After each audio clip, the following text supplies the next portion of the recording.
Itu dalam hal kecil. Saya kasih contoh, ngasih nama anak, memilih nama anak, apalagi dalam memilih pemimpin. Paham? Apalagi dalam memilih presiden. Ikuti para ulama. Nah, terus ulama yang bagaimana, Bib?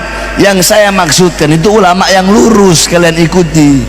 Ulama yang istiqomah, ulama yang nggak bisa disogok, ulama yang nggak bisa disuap, ulama yang tidak pernah mengkhianati umat. Jangan ikut ulama-ulama anjing. Loh, Habib kok bilang ulama anjing? Ya, banyak sekarang ini ustadz anjing, kiai anjing, Habib anjing, banyak saudara-saudara. Dan saya bisa kasih dalil kenapa saya bilang bahkan bukan anjing, lebih anjing dari anjing. Anjing masih lebih mulia saudara-saudara. Loh, Habib ngomong begitu? Iya, saya ngomong begitu. Kenapa? Ada yang nggak terima? Berarti ulama anjing itu kalau nggak terima itu. Belum juga dijelasin kenapa bisa jadi ulama anjing. Betul? Betul? Saudara-saudara, saya dulu pernah piara anjing karena saya suka binatang, saya suka hewan. Anjing itu kalau dikasih makan, kita kasih makan dia, dia tahu kita sebagai majikannya, dia nggak bakal khianat. Ayo saya tanya, kalian kasih makan anjing, tuh anjing khianat nggak? Khianat nggak? Itu anjing nggak akan setia karena dia tahu majikan yang ngasih dia makan. Ada ulama, ada ustadz, ada kiai, ada habib, Allah kasih anugerah, Allah kasih ilmu, tetapi alimun alladzi yaj'alu ilmahu tabi'an li ra'yil muluk. Orang berilmu, Allah kasih ilmu, tapi ilmu yang Allah kasih dia jadikan ilmunya untuk mengikuti kemauan para penguasa. Ulama-ulama yang jadi anjing-anjingnya pejabat, ulama-ulama yang jadi penjilat-penjilatnya pejabat, ulama-ulama su yang berdiri depan pintu sudah, berdiri depan pintu kekuasaan dengan harapan pangkat, jabatan, tahta, perut, politik, uang, harta, amplop. Dia jadikan ilmunya untuk mengikuti kemauan penguasa. Contoh, penguasa mau ini perkara halal, bagaimana caranya jadi haram.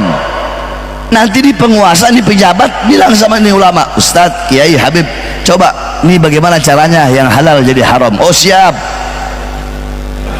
Ini ulama bakal cari-cari dalil gimana caranya yang halal jadi haram.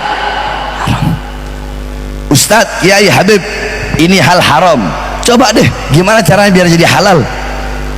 Ini ulama bakal cari-cari dalil bagaimana caranya ini perkara haram jadi halal. Nanti adalah alasan limaslahatil ummah, untuk maslahat umat. Banyak udah alasannya. Kalimatul haq uridu bihal batil, kalimatnya benar, bawa ayat, bawa hadis, bawa bawa kaidah usul fikih, bawa istinbat hukum, tapi kalimat-kalimat yang benar dengan tujuan-tujuan yang batil. Saya tanya, ini khianat nggak sama Allah? Jawab yang keras, khianat nggak sama Allah? Khianat nggak sama Rasulullah? Berarti ulama apa? Ulama apa? Ulama apa? Woi masyarakat Kuningan, berarti ulama apa? Bukan anjing, lebih anjing dari anjing udah dibilangin. Nah, maksud saya dalam memilih pemimpin jangan ikuti ulama-ulama seperti itu, tapi ikuti ulama yang lurus, ikuti ulama yang istiqomah. Saudara-saudara, saya tanya kepada kalian semua, jawab yang keras. Apakah pernah imam besar Habib Rizik meninggalkan umat? Apakah pernah? Apakah pernah beliau mengkhianati umat? Habib Hanif pernah meninggalkan umat? Pernah khianati umat? Saya pernah meninggalkan umat, pernah mengkhianati umat. Kemarin digelar ijtima ulama, itu ulama yang hadir se-Indonesia. Mereka datang dari daerahnya masing-masing, dari kampungnya masing-masing, ongkos sendiri. yang naik pesawat beli tiket sendiri, yang naik bis beli tiket sendiri, hotel bayar sendiri, makan bayar sendiri. Nggak ada cerita, saudara-saudara. Jadi ada dua ulama, ada ulama yang dimana capres ngasih dia uang, Ustadz, Kiai, Habib, nih saya kasih uang, gimana caranya suara umat ke saya. Ada yang begitu. Nah di sisi lain ada ulama yang dimana dia yang mengeluarkan uang, mengorbankan uang, harta, dia korbankan tenaga, pikiran, keringat, keliling dakwah ke sana kemari untuk menyampaikan kepada umat, mengajak umat untuk memilih presiden yang dipilih dalam hasil ijtima ulama. Di situ ada ahlul halli wal adli. Tahu ahlul halli wal adli? Tahu nggak? Tahu nggak?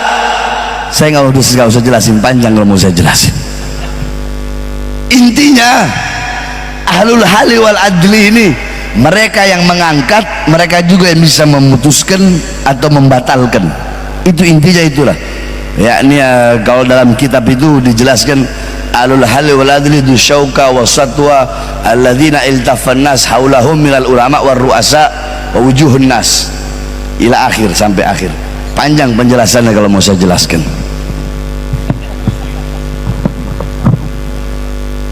Paham?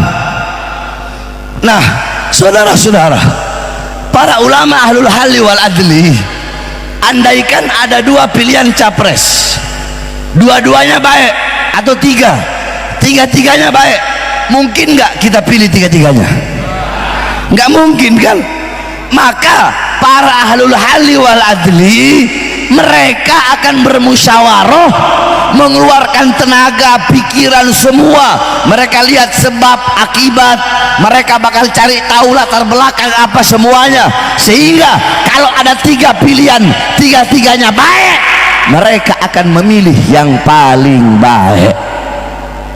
Terus gimana Bib kalau tiga-tiganya bangsat? Kalian gak usah heran, saya emang orangnya begini. Kalau ngomong bangsat ya bangsat, nggak ada urusan saya orangnya. Kalau nggak mau dengan ucapan saya yang kasar ya jangan ngundang saya, gitu aja, nggak usah repot-repot. Jadwal saya penuh sampai 2027. Kalau bukan Kiai Oyo nggak bakal saya datang kemari, saudara-saudara. Dan saya juga emang udah lama nggak ceramah di Kuningan, udah berapa tahun ya. Terakhir nggak tahu acara di mana itu, lupa. Terakhir di mana? Mana? Di mana itu? Ente nyawa ini. Paham? Nah terus kalau tiga-tiganya bangsat, tiga-tiganya buruk, tiga-tiganya biadab, saya tanya, pilih nggak? Pilih nggak? Nah, ada yang bilang pilih, ada yang bilang enggak. Inilah makanya ngaji biar tahu. Tetap harus milih. Sebab kenapa? Kalau kalian nggak pilih, bisa jadi yang jadi presiden yang paling banyak kebangsatannya, keburukannya dan kebiadabannya. Betul? Betul?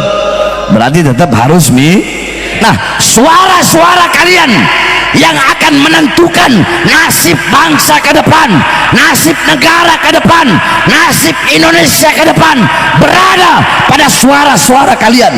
Indonesia ke depan akan menjadi negara yang baik atau negara yang buruk, negara yang negara yang memiliki pemimpin yang adil atau pemimpin yang zalim, pemimpin yang baik atau pemimpin yang buruk, pemimpin yang jujur atau pemimpin yang pendusta.